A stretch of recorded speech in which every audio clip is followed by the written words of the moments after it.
Oh, good afternoon. This one's super simple. I mean, I just got off. It's New Year's Day. Just hung out. We had a little class on Theravada and Buddhism. Had a great discussion on that. Then we had a little discussion on faith and belief and potentiality and all this jazz, right? Dependent origination and, really cool stuff. But here's something we ran into. So, I like talking about Nishitani.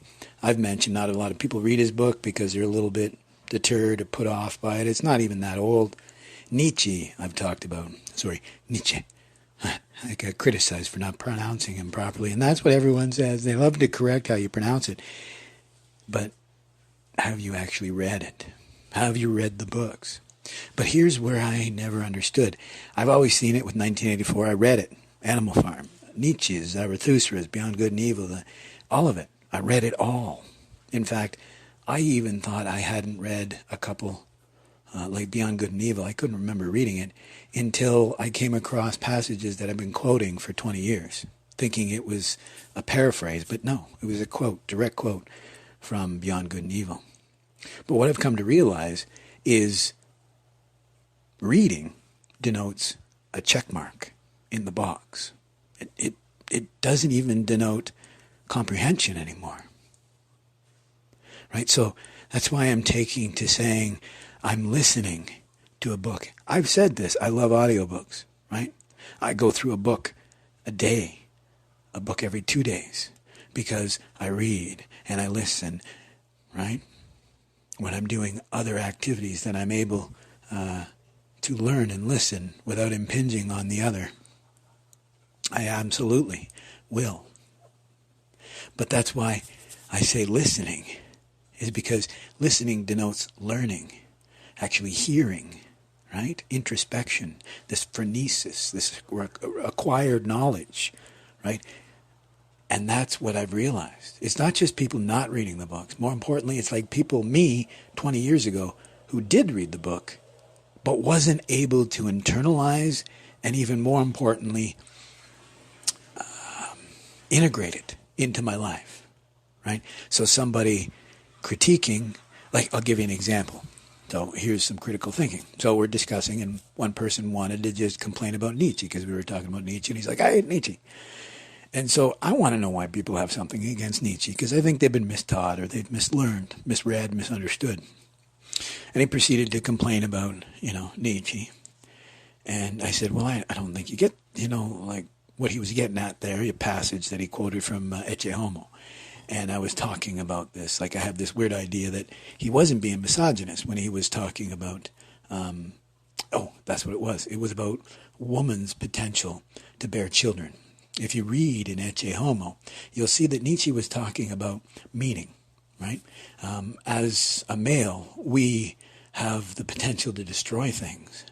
But in that section, he was talking about how creation, right?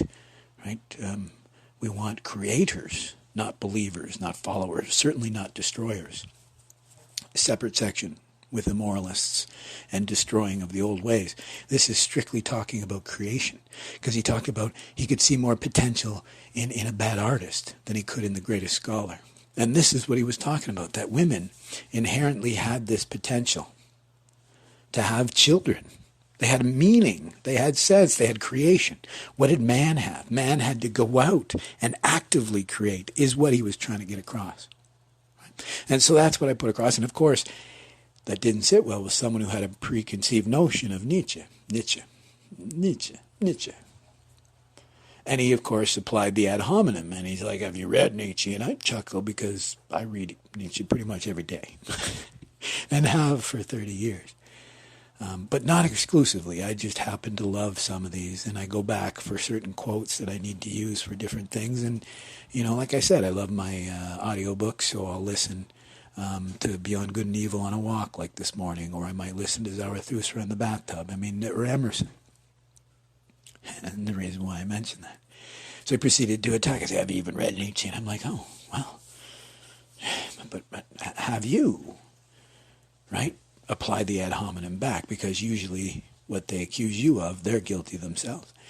And this person proceeds to say, oh, absolutely, I've read all of his stuff. And that's great. So I asked about Emerson, right? Emerson, a book that Nietzsche walked around with. He adored.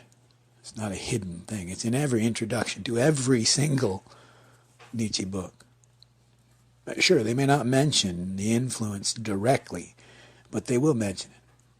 So I just asked about Nietzsche, and I wasn't being mean about it. I just said, like, I'd love, Emerson and his influence on Nietzsche, this idea of the oversoul, and, and this person, of course, not knowing about Emerson, proceeded to explain, well, I didn't read his biography, and we had just finished talking about how important language and culture was. So it's a failure of critical thinking, right? The attack, the ad hominem attack. Then there was a straw man attack after talking about, how do you explain Emerson being Neoplatonistic? And if you weren't familiar with Emerson, certainly not as it relates to Nietzsche, what is this discussion about? It's literally what you would call a digression, because think about it. This is a failure of an emotionally held belief. Instead of the individual realizing, well, wait a minute, I have read all this stuff. Maybe I wasn't listening. Maybe I didn't get this. Maybe somebody else got this, something we were all talking about prior to this idea that so many scholars get Nietzsche wrong. But did the individual stop and go, well, wait a minute here, like I have? I'll give you an example. Did they stop and go, maybe I got it wrong? The example I'll give is we were talking about marinating your brain in positivity. And the example I often would give without thinking about it was the idea that it took less muscles to smile than it did to frown. And then, of course, somebody made, thankfully, the point that, no, that's not true. I looked cursorily, quickly, and I think they're correct. I believe the old wives' tale, just because it fit my narrative. This idea that, smiling. But it was a combination of the actual science. It was based on the idea that smiling makes you feel better. That's the whole idea. So it made perfect sense to me. But where is this connection? Just because a smile makes you happier doesn't necessarily mean that it's also less muscles. This is what we're talking about here. Right? So the real intention is value, is meaning. So whether you're reading something or going through the paces in action, it's the meaning, the intention you put in it that matters. Whether it's a discussion to understand, right? So for me, I informed my understanding, right? It actually gave me understanding of the human creature, right? The happiness that comes from smiling has nothing to do with it's easier to smile than it is to frown. Right? The frowning isn't that it's, something we like to do. It's just simply a negativity bias. And maybe, in no small part, the explanation is it takes more muscles to smile. And it might be ego depletion. It might be some series, combination of reasons. But being open to adjusting, as Jung said, if an error informs more than what I held to be true, I'm going to listen to the error. So remember, reading denotes checking off a box. If you want to learn, you have to listen and hear